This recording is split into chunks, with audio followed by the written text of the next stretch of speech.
Alors que le procès se poursuit au tribunal pénal lourd de Denizli, l'avis de 2 des membres du tribunal est en faveur de la peine de mort. Cependant, le président Ali Reza Bey est d'avis d'acquitter. Alors qu'ils approchaient de l'audience de décision finale, un incident inattendu se produit. Le juge membre envisageant la peine de mort tombe soudainement malade et le juge Azne Shener est nommé à sa place.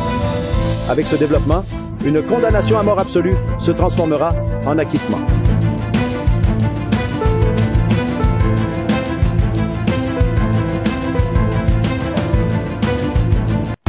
Quand nous étions au lycée, nous regardions depuis la cour de l'école et nous avons vu que la police avait entouré la mosquée là-bas.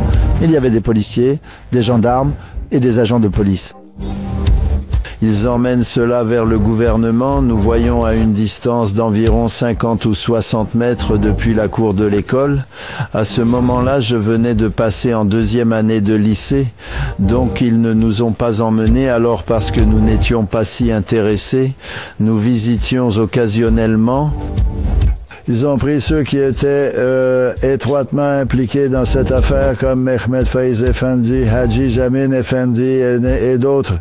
Ils ont également témoigné au procès. Leurs déclarations ont été prises. En fait, ils n'ont pas été condamnés non plus. Ils ont tous été acquittés à Denizli. Ils ont accordé un acquittement collectif. La Cour d'appel a également confirmé l'acquittement de Denizli. Le tribunal de Denizli marque une période très critique en termes de la vie de Bediüzzaman et du service de Rizal Nur. Cela se passe dans les conditions de 1943 à 1944. De ce point de vue, c'est critique de manière inattendue, dans le sens où ceux qui l'ont renvoyé au tribunal et les forces gouvernementales derrière eux ne s'y attendaient pas. L'un des juges est de la Cour pénale lourde. L'un des juges jugés à la Cour pénale lourde de Denizli est une femme, Madame Azne. Le tribunal décide de manière inattendue de l'acquittement de Bediüzzaman au tribunal de Denizli.